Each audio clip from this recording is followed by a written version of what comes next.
Em relação, então, ao tipo de polímeros, a gente tem várias classificações que são utilizadas, e essas classificações, algumas são aplicadas a muitos polímeros, então polímeros podem ser classificados, né, em vários desses grupos, né, e outros são para alguns grupos específicos. Então, a primeira classificação é em relação à origem. Então, em relação à origem, o polímero pode ser natural ou sintético. Polímero natural é aquele que a cadeia polimérica ela foi feita naturalmente por algum processo biológico de planta ou de animal, de micro-organismo. E o polímero sintético é aquele que foi obtido por reações de polimerização, então tanto reações de poliadição como reações de policondensação. Sendo que a principal fonte de matéria-prima dos polímeros sintéticos é o petróleo. E ali tem só um esqueminha, assim, então o petróleo, a partir do petróleo se pega uma das frações do petróleo, que é a nafta, se faz a reação de craqueamento para obtenção de monômeros, depois a reação de polimerização, e aí depois se faz os artigos com esses polímeros que foram sintetizados. Certo? Em relação ao número de monômeros, eles podem ser homopolímeros, quando só tem um tipo de monômero que foi utilizado na fabricação desse polímero. Então, ali os exemplos: polietileno, polipropileno, poliacetato de vinila. Então, até pelo nome, a gente consegue identificar que esse polímero é um homopolímero, porque vai ter só o nome de um dos monômeros no seu nome. Agora, um copolímero apresenta mais de um monômero. Então, ali, polietileno coacetato de vinila. Então, a gente tem o etileno e o acetato de vinila que foram utilizados para a obtenção desse polímero. Mesma coisa, o SBR, SBS, poliacrilonitrilo, butadieno, estireno. A gente tem 3 monômeros que foram usados para a fabricação desse polímero, que é o ABS. E ali tem uma diferença ali no SBR e o SBS, que é aquele CO e B, porque o SBR é um polímero que é aleatório, enquanto o SBS é um copolímero em bloco. Então, agora a gente vai ver uma subdivisão dentro dos copolímeros.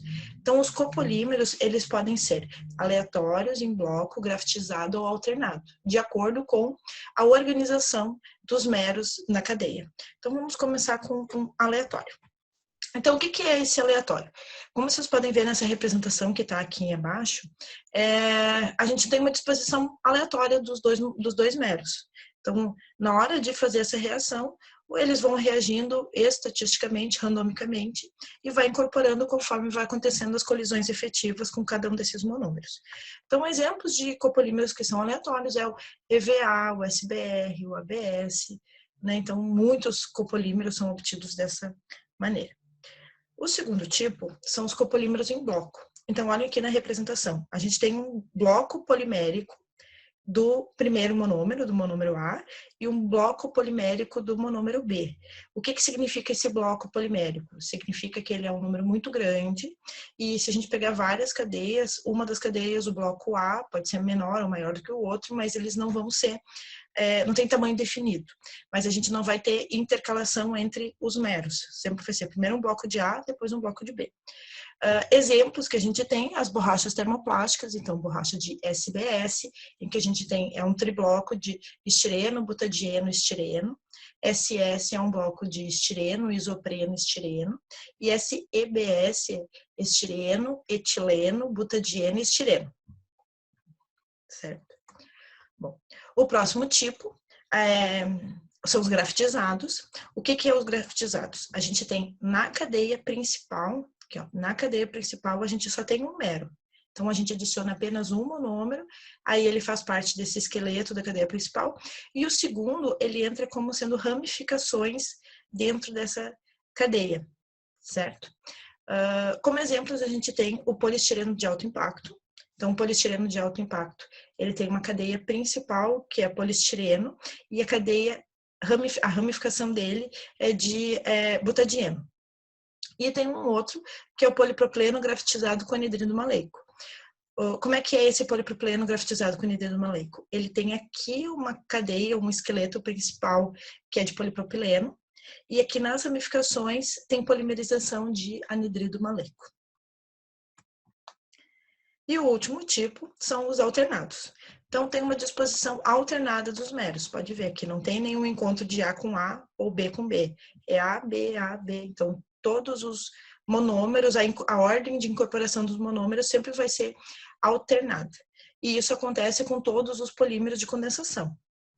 Poliésteres, poliamidas, poliuretanos, sempre a extremidade que vai ficar com o grupo funcional, né, de um dos monômeros vai reagir com o grupo funcional do outro tipo de monômero, por isso que ele é um alternado.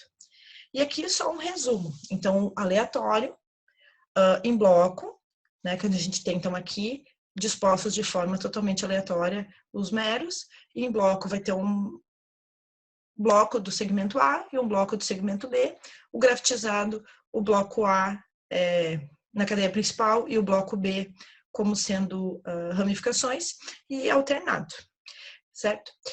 Desses três tipos aqui, aleatório, em bloco e grafitizado, eles são polímeros obtidos pelo mecanismo de poliadição. Então, na poliadição, tu pode ter essas disposições.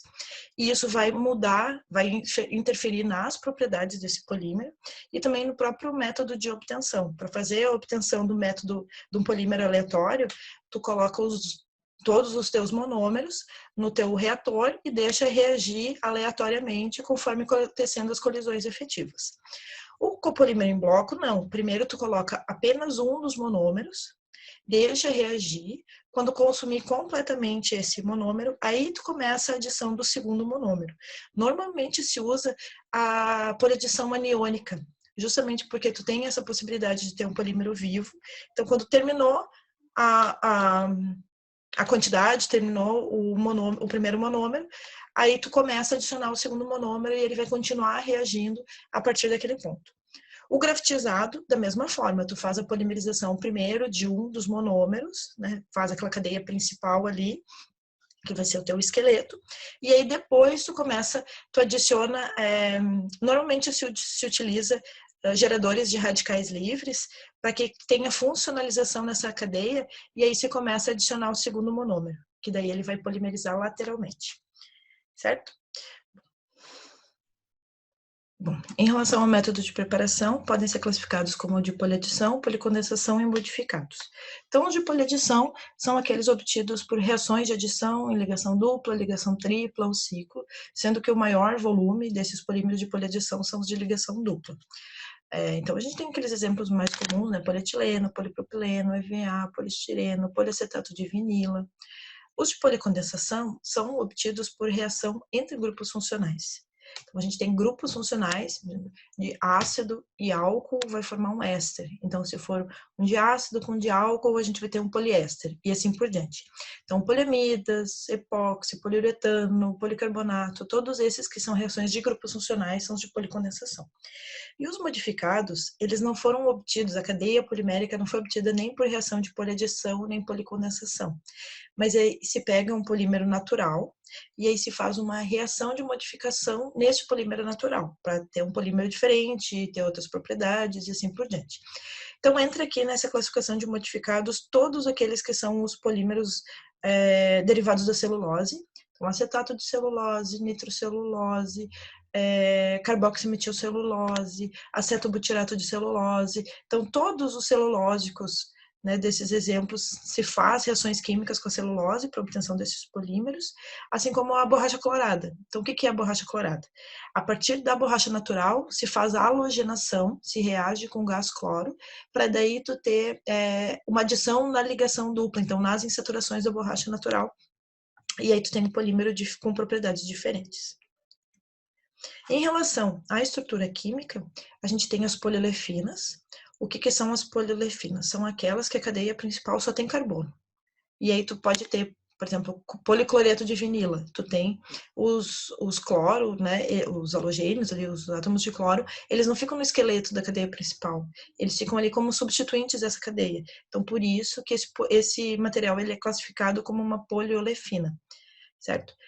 Poliésteres, poliamidas, poliuretanos. Então, sempre identificando na cadeia principal quais são, né, na UQR, quais são os grupos funcionais presentes para daí poder fazer essa classificação. E aqui, como a gente não está na nossa aula, então estou sem nossa matéria-teca que a gente usa bastante, eu botei algumas imagens desses exemplos de polímeros. e utilização, onde é que vocês encontram eles. Então, no caso do polietileno, a gente tem polietileno de baixa densidade, de alta densidade e o linear de baixa densidade. Então, o de baixa densidade, ele é muito utilizado na fabricação de filmes. Então, esses filmes termoencolhíveis que são utilizados no mercado de embalagens e alimentício, para fazer os packs, assim, que tu vai manusear embalagens menores. Se usa para fazer embalagens de produtos de limpeza, como embalagem de amaciante, de alvejante, assim por diante. Já o polietileno de alta densidade se utiliza para fazer embalagens mais robustas, que precisam ser mais resistentes. Então, aqui a gente tem um exemplo dessas lixeiras, tem aquelas caixas d'água de plástico, né, que são de 2.000 litros, 5.000 litros, elas são de polietileno de alta densidade, assim como as bombonas de 200 litros de produtos químicos. E o polietileno linear de baixa densidade para embalagem em geral, como essas que estão aqui nessa foto. O polipropileno, ele é utilizado para fazer esses potinhos, tipo esse aqui desse canto, que é embalagens para micro-ondas. Então, tanto essas jarrinhas, potinhos que podem para micro-ondas, como os potes de cozinha, que é freezer e micro-ondas, todos eles são de polipropileno. As cadeiras plásticas, tanto essas cadeiras aqui, que são umas cadeiras de bar, as cadeiras mais comuns, como umas cadeiras mais bonitas, mais de design, são feitas de polipropileno. Para-choque de carro. Então, para-choque de carro, a grande maioria é feita de plástico, e o plástico que se usa é o PP. Embalagens em geral, então aqui eu botei aquelas embalagens de a granel, quando a gente compra lá geleia, nata, essas coisas, mas também embalagem de margarina, embalagem de sorvete.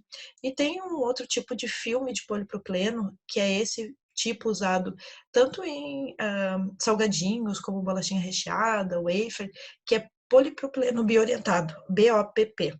Então, também se faz, né, uma outra tecnologia para fazer filmes, e aí se faz com polipropileno.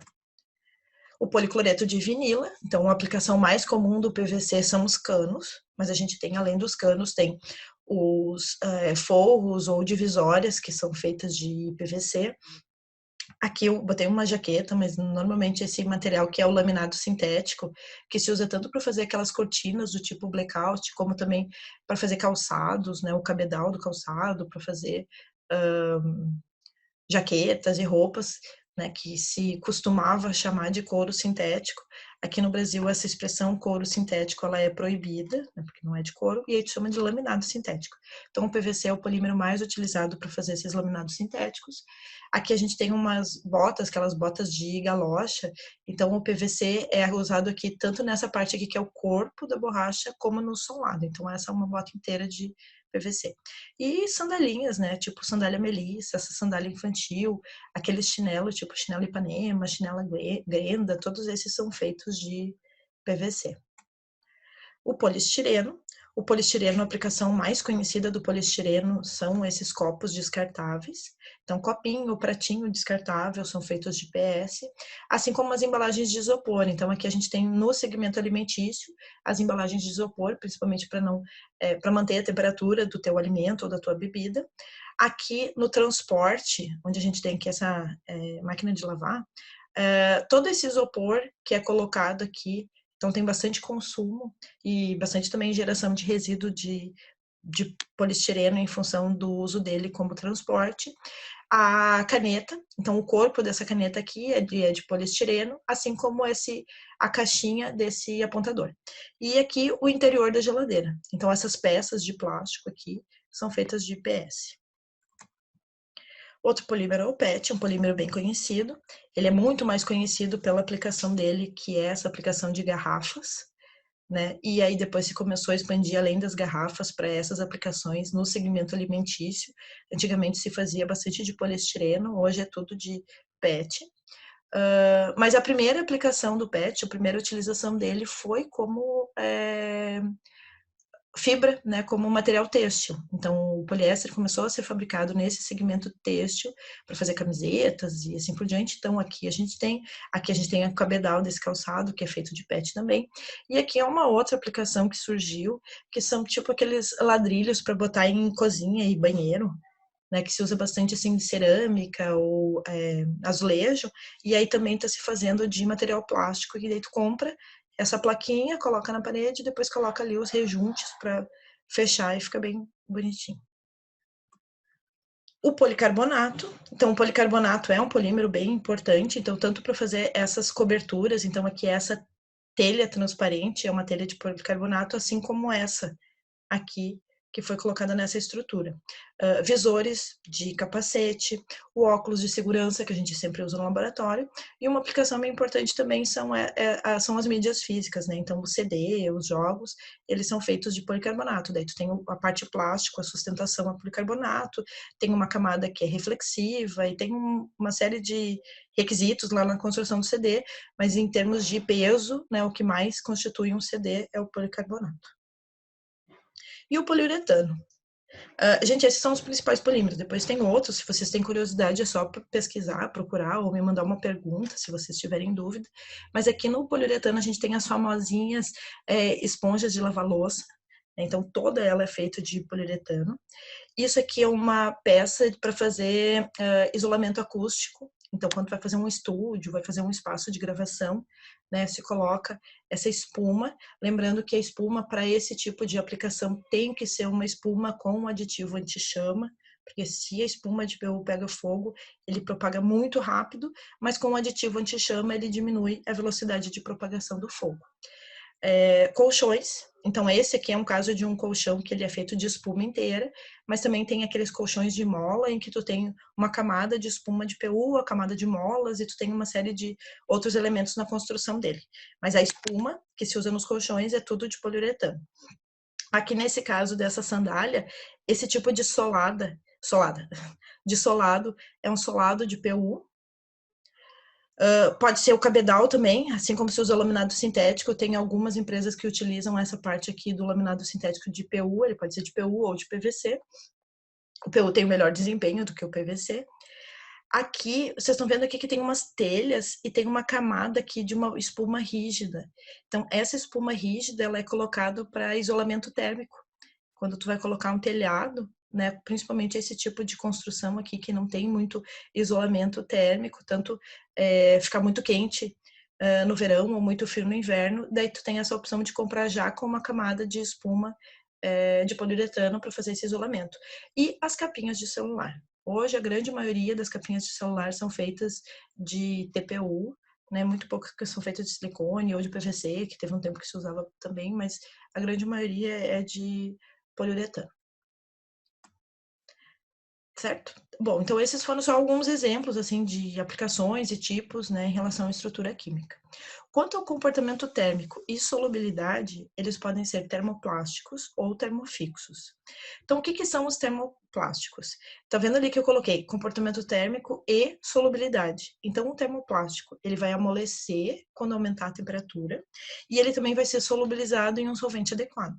Então, um solvente, de acordo com a polaridade dele, tu consegue solubilizar esse polímero.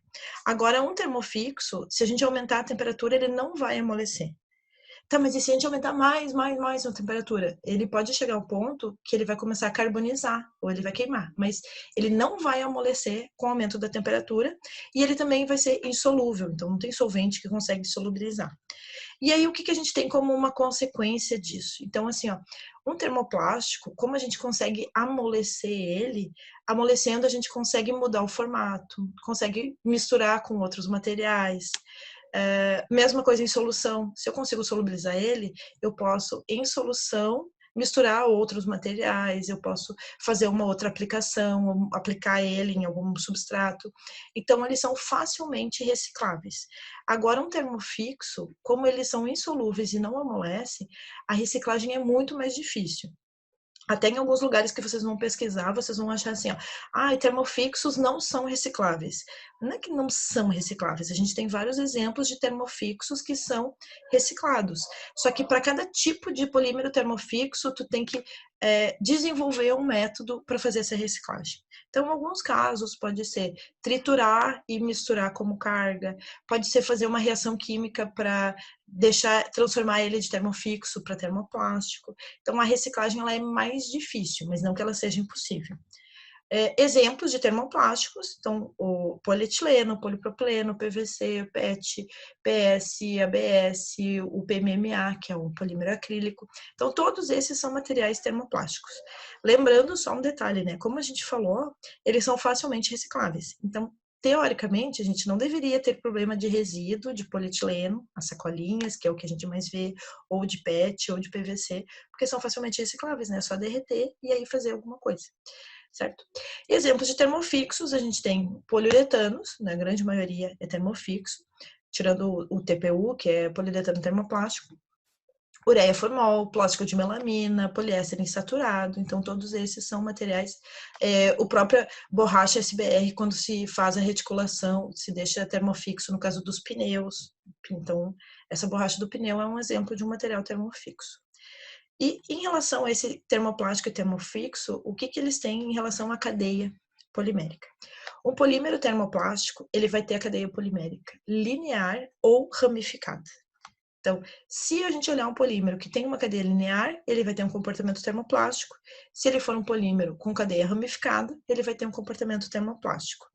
E um termofixo, ele tem uma cadeia reticulada.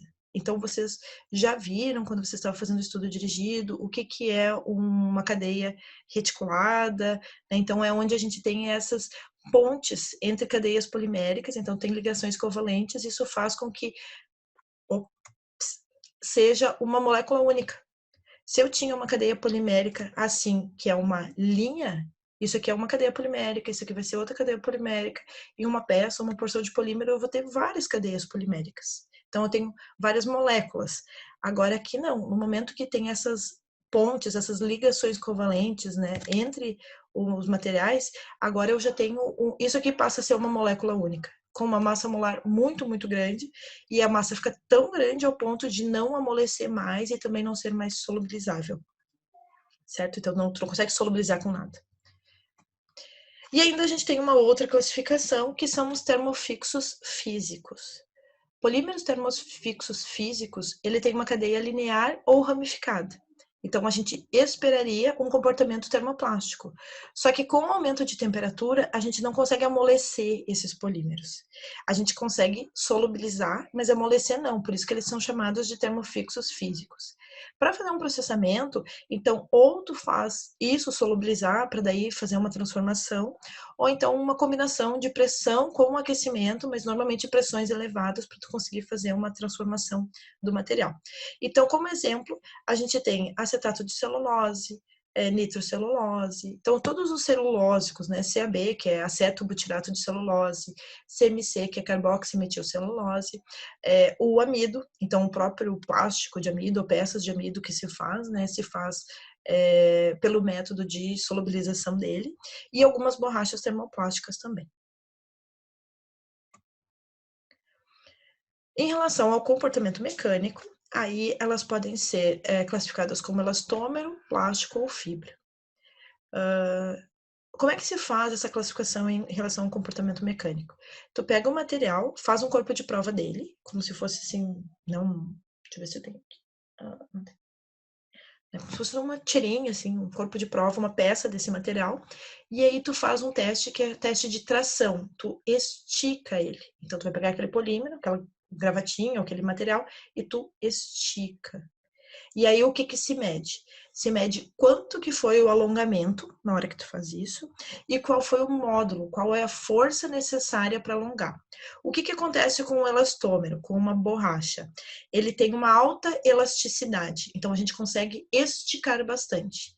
E a força necessária para esticar é uma força menor. Por isso que aqui, ó, elasticidade maior, e aí o módulo, que é essa força, ele é menor, então um menor valor aqui no elastômero.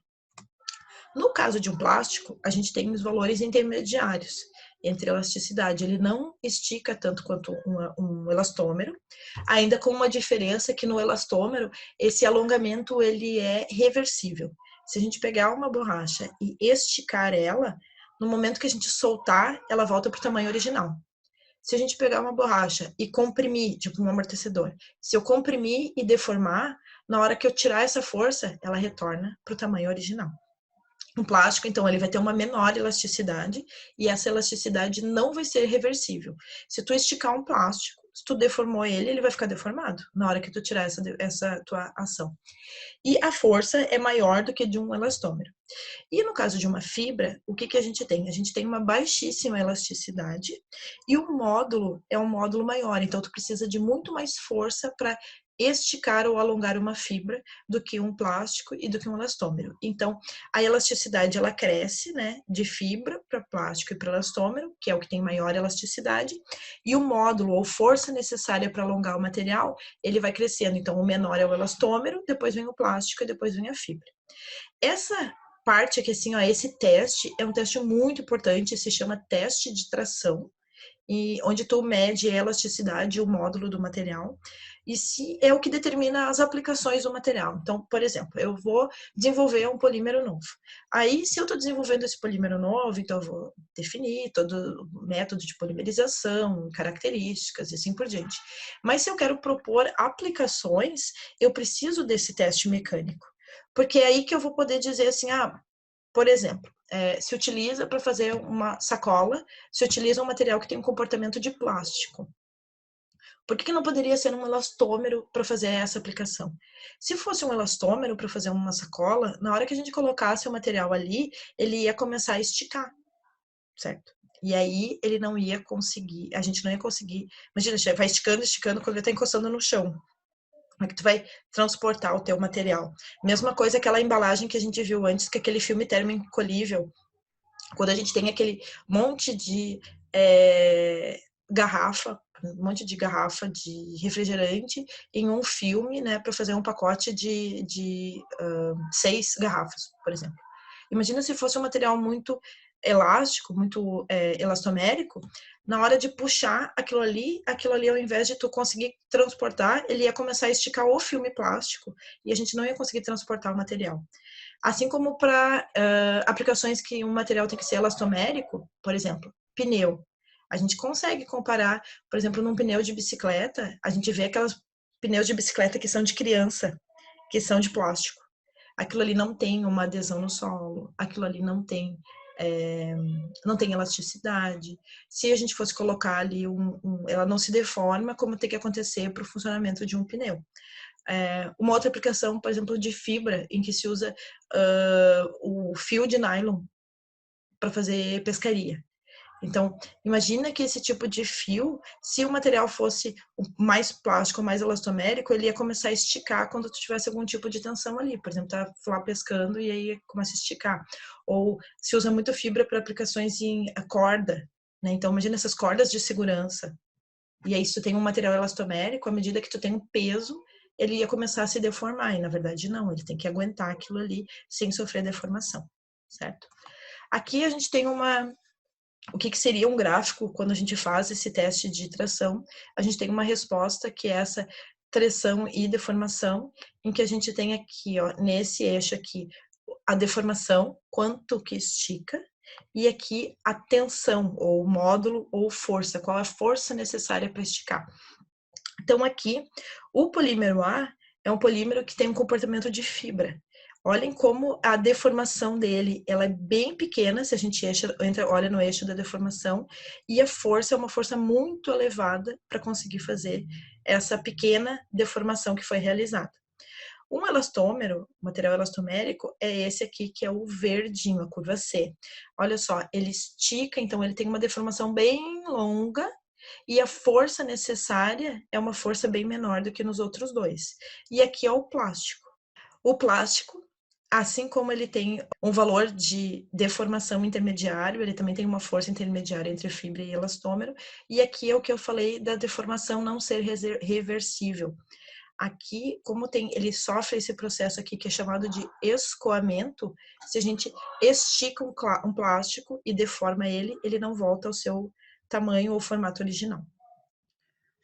Em relação à biodegradabilidade, os polímeros podem ser classificados como biodegradáveis ou não biodegradáveis. Os polímeros que são biodegradáveis, eles são degradados por uma ação de micro-organismos, uma ação natural dos micro-organismos presentes no meio. Pode ser fungos, bactérias. Agora, os não biodegradáveis, eles têm esse tempo de decomposição muito longo. E esse tempo de decomposição, né, não se sabe ao certo, existem estimativas que colocam, assim, o que propõem que em torno de 400, 600 anos seria o tempo de degradação desses materiais. Como exemplo, a gente tem os polímeros mais comuns, então polietileno, polipropileno, PET, poliestireno, então esses polímeros são classificados como não biodegradáveis. Entre os biodegradáveis, tem vários tipos, várias classes de polímeros que são biodegradáveis, e aí agora a gente vai ver principalmente focando na origem ou estrutura de cada um deles. Então, o primeiro tipo são os polissacarídeos, daí na família dos polissacarídeos a gente tem a celulose, tem a amilose, a amilopectina são presentes no amido, quitina, que depois se faz a quitosana a partir da quitina. Então, essa é a família de polissacarídeos. Depois a gente tem as proteínas. Então, a primeira proteína é a caseína, que é a proteína presente no leite. Então, ela é extraída, ela é utilizada industrialmente. Se utiliza caseína, por exemplo, para fazer cola de caseína. É muito utilizada a colagem de rótulos de bebidas. A azeína é a proteína presente no milho. O colágeno também ele é constituinte assim de tecido conjuntivo de mamíferos, e a principal fonte de colágeno atualmente é a partir de bovinos. Então, da indústria, né, da pecuária, dos gados de corte, se faz a extração do colágeno. E a seda? A seda é um polímero, é uma fibra feita pelo casulo do bicho da seda. Não, pelo casulo não, presente no casulo do bicho da seda. Então, o bicho da seda, ele larga uma secreção líquida que quando ele solta, ele solidifica e aí forma essa seda, e a origem, né, essa origem natural mesmo a partir do bicho. Então, se faz a partir dele a extração desse material. Então, todas essas são proteínas. A gente tem os poliésteres bacterianos. O que são esses poliésteres bacterianos? São poliésteres que são polimerizados dentro da célula de algumas bactérias. Então, o que se viu é que algumas bactérias, né, a parte da biomassa delas no interior da célula tinha a formação de alguns poliésteres, e aí se começou a fazer estudos de extração e de avaliação das propriedades desses poliésteres. Os que são mais conhecidos, né, normalmente nesses tipos de poliésteres bacterianos, a gente encontra a família dos PHAs, que são os polidroxialcanoatos, e dos polidroxialcanoatos, os mais comuns são o PHB, que é esse aqui, é o P3HB ou PHB, é porque no carbono 3, então aqui é o carbono 1 do ácido hidroxibutírico, carbono 2, carbono 3, a gente tem a hidroxila, que é o que reagiria aqui para a formação desse poliéster. Então, o polidroxibutirato, o polidroxivalerato, e aqui a gente tem um copolímero de polidroxibutirato com polidroxivalerato. Então, existem muitos trabalhos indicando em qual tipo de célula que se identificou a maior produção de polidroxibutirato, ou de polidroxivalerato, ou desse copolímero. Então, esses são os poliésteres bacterianos. E depois disso a gente tem os polímeros que são sintéticos, esses anteriores que a gente viu, tanto polissacarídeos como proteínas, e os polidroxialcanoatos são polímeros naturais, e agora a gente tem polímeros que são polímeros sintéticos biodegradáveis. Então, a gente tem aqui a policaprolactona, é um polímero bem conhecido, se utiliza bastante. Poliácido lático, poliálcool vinílico. O poliácido lático, ele está sendo bastante utilizado atualmente porque ele é um dos polímeros utilizado para filamento de impressora 3D. O álcool polivinílico, ele é utilizado muito como espessante, né? O fato dele conseguir aumentar bastante a viscosidade, se utiliza muito ele para sistemas aquosos, para aumentar a viscosidade. O poliácido glicólico e o poliácido glicólico com ácido lático, que é o copolímero de ácido glicólico com ácido lático, são usados em aplicações médicas, por exemplo, suturas que são absorvidas pelo corpo humano, quando tem que fazer alguma costura, pontos internos, se utiliza fibra desses materiais. Aí a gente tem esse aqui, que é um outro poliéster sintético, que é o polissuccinato de butileno, assim como esses outros é o copolímero do succinato e adipato de butileno, né, que usa dois ácidos, o ácido succínico e o ácido adípico, junto com butileno glicol para fazer esse polímero. E aqui é um copolímero de PET, né, de tereftalato com ácido adípico. E aí o que acontece? Tu também consegue aumentar a biodegradabilidade quando tu faz esse copolímero. A ideia desses três aqui, polímeros sintéticos, é mais aplicações industriais. Então, aplicações no segmento de embalagens, né, tentando conseguir propriedades mais semelhantes com os polímeros que se utiliza atualmente.